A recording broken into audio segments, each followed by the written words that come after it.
All right, I like the idea that Hopper kind of talks in an accent like this, but he really doesn't talk that way.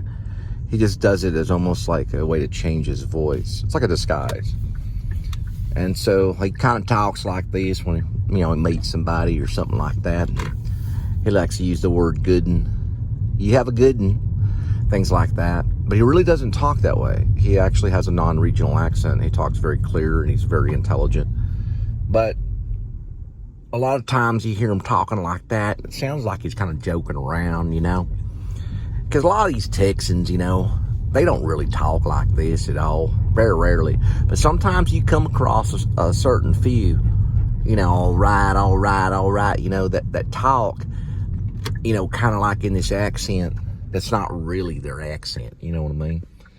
But he kind of does it, and it kind of makes him a little dumber than what you think. But he talks that way because, well, if someone meets him, they remember him talking that way. And then he just, basically talks like that. It's kind of a thing he does. And then every once in a while, you hear him talking kind of like in a normal, kind of like non-regional accent kind of thing. So he has that kind of thing about him as like disguise. So he's really big about disguise kind of thing. I guess, that's why his name's Hopper. And they only know him as Hopper. So they call him Hopper or the Cricket. That's what they call him in the movie or the film. I just like that idea. So I'm kind of creating these things as I go. Know what I mean?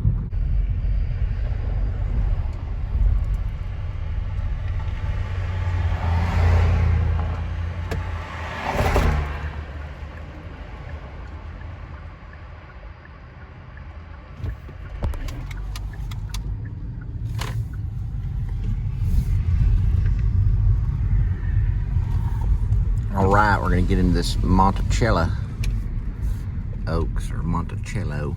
Sounds like some type of wine you drink or something. Monticello.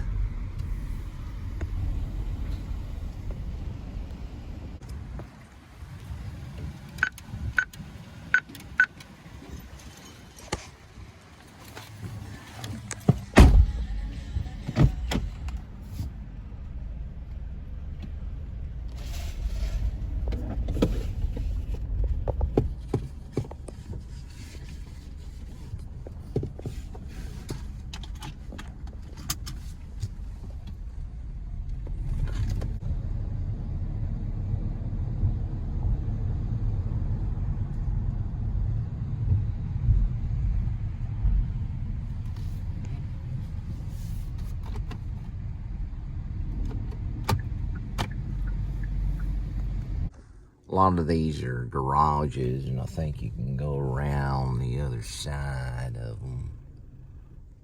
Maybe that's the right number right there. You can go around the other side and get in somehow. Yeah, I see it over here. Somehow you just flip around the other side of it.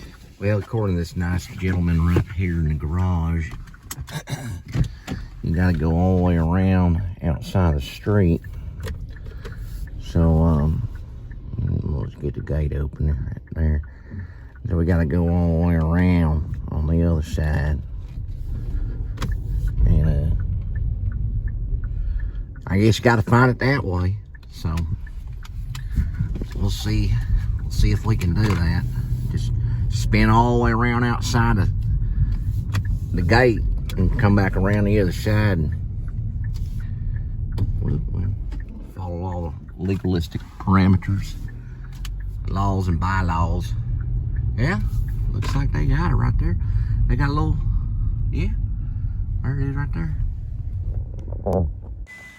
It's kind of like one of them things where she's like, well, were my notes helpful? And all this, she just want to have a conversation. And I'm just kind of like, well, you don't want to say a whole lot. You just kind of want to pass it off as here it is, because then they'll just, say you're rude. But, yeah, it says leave it door, I guess so, But it's outside the complex is the only way to get in. The other way, you just get in the garages. I kind of like that setup, because you go in through the fence, and then you go in through the garage. Front doors face the streets, so I guess it's that way on this side too. So that means it's like the sidewalk is right here, and that's the front door. The garage goes inside the complex where it's protected by a gate. Why they wouldn't have a gate right here, you know, it's kind of good, and then it's like defeats the purpose a little bit. I like my place at the mansions, Sunset Ridge, because you had to go through a security gate plus pass a camera to even get in. At least you jumped the fence, and they had cameras out there too. And you could go through the door or the garage. So, you know, that was it. I always felt pretty safe there. Also, another thing is I'm kind of like iffy. You know, if I do ever make a political figure, I don't think like authority figures should have gate codes and things like that. If they want to get in, you know, it has to be like a real important reason. And that's why I think a lot of apartments and stuff should fly their own flag. It's like their own little island, you know? So if an authority figure got into one of those complexes, there had to be like a very good reason. Because a lot of them, I see them just kind of driving around and stuff, and it's kind of like if they're driving around on your front yard or something. They don't really think that they could lose their job doing that. But listen, believe me, they can. Because if you had, let's say, a cop driving onto your private property and parking and drinking a Slurpee or whatever, they would definitely be fired, you know? No one has a right to get on your property and drink a Slurpee. 8:11, 10 minutes, 4.2. All right, there is the skyline of Fort Worth, and then you can also see the Trinity River. And yes, go-karts are going ablaze. I mean, Sunday night go-kart. I might as well put this on television. Look at this.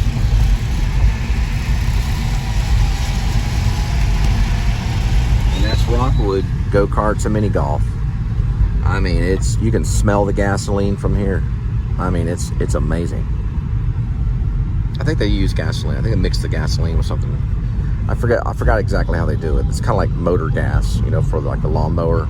So right now it's called the Zircle, and on YouTube it's Zircle. But I like the idea. So you got tracking shots for running. We have no guns in it, so we're not going to use any guns. We may do something where they go like that or something, you know. And then I like the fact that we can use a cat as like the torture device. Like it throws the cat on the person. Cat's trained to like scratch him up while he's like tied up or whatever. This could be one of the people in the circle that gets in trouble. I'll have to look at the following, because what I do when I watch another movie is I find out what's the reason they brought out the hammer in the following, you know. So I got to find out that, and then I can kind of like switch, because in college when I would write a paper, I would never really go with my own ideas, I'll be honest. I would just switch around words and use their ideas and just switch the words all around and use different words. So if they use the word, let's say, behavior, all right, I would switch that word to attitude, which isn't exactly the same. So the idea would change, you know. What plagiarism is when it's word for word. Plagiarism is when you actually take Hemingway's work, you erase Hemingway's name, so you erase Ernest Hemingway's name, and then you put your name in there. That's plagiarism. If you switch the words around and you use different words, but their idea is the idea will change. And it's not exactly plagiarism, even though I would quote, because in MLA format, you would have to quote and show where you got the reference. And even if you did use your own words, but you got the idea from another, you know, obviously Nolan would be, if this was a MLA format paper essay, you know, his name, Christopher Nolan's name would be mentioned. Because I think the following is a great way to kind of ease into a movie. Now, I'm not going to use the word following. I'm using the word circle. And the writer's not a writer, he's a vlogger. So obviously I've changed some ideas. I'm looking at the structure of the following, and I'm gonna have to go back and watch that to see, first of all, when they break out the hammer, why they break out the hammer, what exactly, is there a love triangle? Like, what exactly is going on? Because you don't remember every movie. You just remember, like, The Hammer, or you remember there's an intense scene with pain, and you remember them walking around an apartment talking about thievery, and, you know, and then there's a writer that's following people. Here, look at this right here. So this would be a vlogger. Okay, here's another thing, too.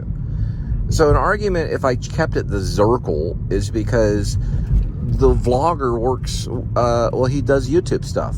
So he changes it to the Zircle because it's like a documentary he's making about, you know, this little underground smartphone thief nest thing. And the guy's making, like, probably quite a bit of money, you know, because he's got this guy running account information.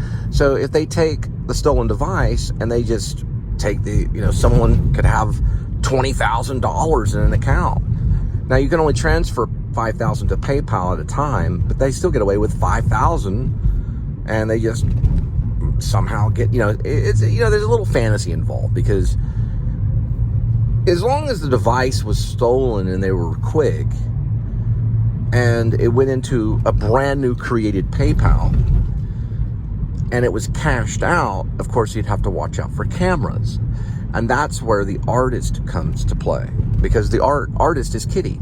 And what does she make that's very, very good? She makes masks. So masks are a big aspect. I mean, I easily call it Mask, but that's already a Jim Carrey movie, and that one's kind of silly, and Commedia dell'arte, you know, well, it's Commedia, but this is like kind of hyper real. So she makes these masks, and they could wear the mask in public, because you can actually, if you're, let's say if you're disfigured or something like that, you can buy a mask. You can wear a mask in public. They sell them at pharmacies. They'll sell a mask from pharmacies for burn victims and stuff like that. But regardless, you can make a pretty realistic mask wearing glasses. You wear big old sunglasses, and sometimes you can't even tell the person has a mask on, or is even wearing a mask, you know. It's not like Mission Impossible per se, where that's almost fantasy. It's not like that. You'd be able to tell it's a mask because we'd be making the mask ourselves. But the fantasy part is that it actually works on these phones, and they take a photo of it and they change. So the big part of it would be the artist making the mask. So we'd have to do some research on mask making, and I've done it. We've done the whole thing. I've done mask making before. I've done it where, you know, you take the mixture. It's like a glue mixture kind of thing. You lay it on this, like, it's almost like paper mache almost. And then you basically paint your face. You just use these utensils to kind of paint it on the face. It hardens. It's called a death mask. And then it comes off, and you've got a negative of your face. Well, they do have 3D printers and things like that, but this would be like from a photograph and then manipulating it until finally the camera or the smartphone recognizes it and then allows permission of that thing. And that's their little warehouse, you know. That's what they do to get what they need, you know. And phones go missing every day. And I haven't really talked to police, but they don't go after phones, because people are like, oh my God, you know, my phone is missing or something like that. What am I going to do? And they'll get in touch with the police department, and they don't chase them down, because they would spend billions and billions of dollars in tax money trying to trace these phones. Now, do they do it with, you know, MacBook Pros and laptops? Probably not. They don't really, you know, you just report it to your insurance company, you know. You lose your phone, you call 911, you get in trouble. You know, it's just a personal property. You know, even if it's worth $1,000, your phone could be worth $1,200. Surely, maybe a phone could be $2,000. Now, if they actually catch them, which can be hard to do, yeah, you know, and the person, look, it's very rare they would even be able to catch them. And this is probably going on. I don't know. It could be going on. Now, there was a report that went, and I do take ideas from national news. There's something that went on the New York news. It was a ring of these thieves, and they were going. They did it very differently. I don't know exactly how they did it, but they would kind of romance these people to their apartments. Then they'd take like their phone while they were sleeping, and they would just put it up to their face, and then they would just transfer funds. And this went on for quite a bit of time. They ended up busting them because they were a little sloppy, because they were near them and stuff, so they could find out their patterns and stuff like that. But this is like a guy has like this little warehouse. He has this artist that works with masks, and he's able to do it, you know, because the phone would. And there's a little bit of fantasy and a touch on that. So that's that component of it.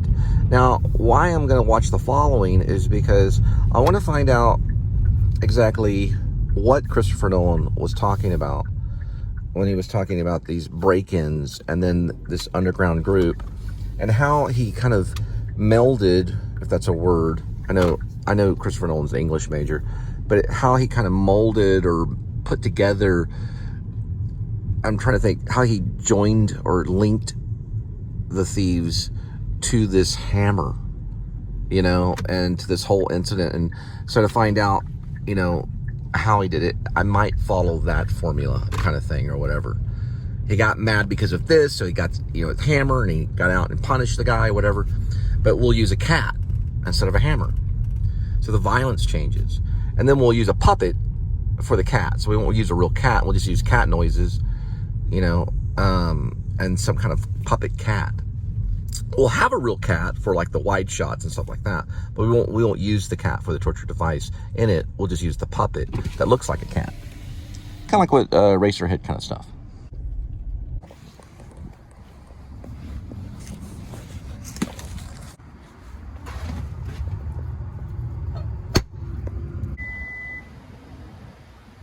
All right. 8:27, 10 minutes, 4.2. So to kind of reverse things a little bit for the Zircle, is the people that get their phones taken from them, right? They have this great amount in the accounts and stuff, so they're targeted by this one dude. But the only way that they can open their phones is by using this mask that they have. So they put the mask on, and that's how the phone opens, right? That way, it's like extra security. So whenever they lock the phone down to their facial recognition, it's actually mask recognition. So they put on the mask, and that's how they, you know, open the phone. They put on the mask, then they hold the phone up, and then the phone opens. They have to have the mask to open the phone. So there's 3 masks that I have. I have a Pro mask, I have a neutral mask, and then I have an Arlecchino mask. And I can get other masks too. So this will be something that they do, and there's only 4 of them that he goes after. And they have to use the mask. And it will do that, I think. I'm not for sure if it will. I really don't even care if it does or doesn't.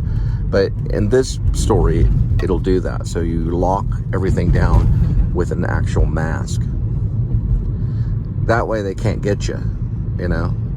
Or in this case, these people have access to it, like a great amount of money. And so Hopper, or the Cricket, knows about it, but he has to find those masks as well as their phone, and as well as locating where they would be. I think one is on a train. I like the idea of using the Trinity, TRE. One's like in a cool like apartment or whatever that one of the actors will lend. And then I think the other one would be like, maybe like, whoa, like a train. Thought it was a coyote, just a loose dog. One would be like a train or something like that. One, or like a bus or something. I think it happened to Linda on a bus one time. Linda was in Dallas. She was sitting on a bus, and some jerk ran up and got her phone. I don't remember if she hunted them down or not. But the stuff happens. It's crazy.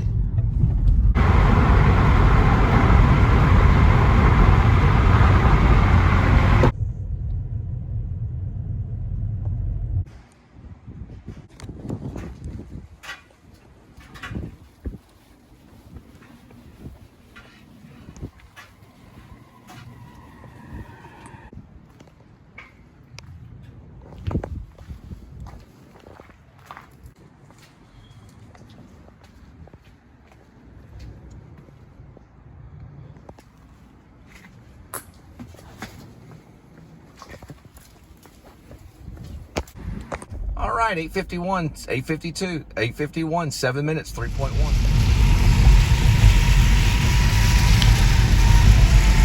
It looks like their marquees on Rose is not on right now. Right past the tattoo. There's the tattoo. I've done some filming here on a picture called Bulb that I worked on. One of my first attempts at like a feature, and I just stored it all in dailies. I think about going back one day and doing like narration on top of it and making it like a documentary. Kind of like to show, you know, how abstract it comes off, and like it's not easy to relay just a simple idea. It was about a telemarketer that worked from home, and he was going through a divorce. And he played guitar, and there was like a hint of self-destruction kind of thing. And he turns into a possum. You know, the possum actually comes into his home. And that really happened when I was making Bulb. There was a possum that came in.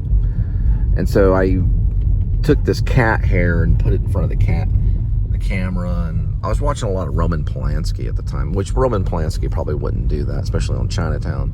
But then again, you know, Roman Polanski would sit down through a David Lynch film and be like, oh, okay, I guess I didn't go to that class. I like Chinatown. I was trying to watch it the other day with Jack Nicholson. But, you know, when you put on a David Lynch film, you usually finish it. You know what I mean? You want to see what in the world is this guy, like, what is going on, you know? Not that way so much with Chinatown. But I do like The Tenet. Roman Polanski, I wrote a review on that. I do like The Tenet. I think it's good. And I do like the Pianist with Adrian Brody. I actually biked almost like 20 miles to watch that. I wanted to go through the method experience. You know, so I wanted to suffer to see that movie. I really did like The Pianist. I do like it. And, you know, Rosemary's Baby, you know, that's just creepy. It's the creepiest stuff ever. And it's a lot of fun. He's a lot of fun. But the torture that man went through, people don't even realize. He's also a fugitive, too, just to let people know. I don't know if you know this. Roman Polanski is actually a fugitive of this country. He's been here a few times, peeking in and out. But he's a fugitive. But I don't know if they cleared that up. Now, in France, he's actually a very important public figure and is well protected. And they got FAMASas out there. They're the fastest machine gun known to man. They'll protect him. But America doesn't like him. But he's very well respected in Paris, but not here. Now, this is going across here. Yeah, there was a photography issue that went on in like the hippie, I would say the hippie generation. But what happened to him was probably one of the most, it was probably one of the most terrible things that could happen. It was a very horrible thing. And it happened by Americans, you know, and he was a guest here in this country, you know. Roman Polanski was a guest. And what they did to Sharon Tate was just unspeakable and wrong. Shouldn't have happened, especially to him, you know, but it's a sad situation. But yeah, Rosemary's Baby is great. I dig it. I think it's cool. All the little weird things, the shifting around the words and all the stuff that he shows and all the specific stuff in the music, it just really works. Hotel Drover is like right up here in like the heart of Cowtown. That's where we're going into right now.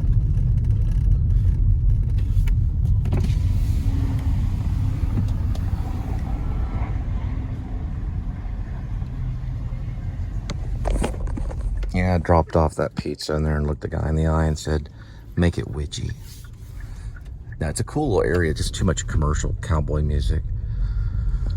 But anyway, I mean, marriage is never 50-50. It's always 100%, 100%. 50-50 implies that marriage is about choice. You know, like heads or tails kinds of thing. And it's not that. That's not marriage. That's something else. Marriage is 100%, 100%. It's 100% sacrificial, 100% sacrificial. That's what marriage is. So, if you didn't know, that's what it is.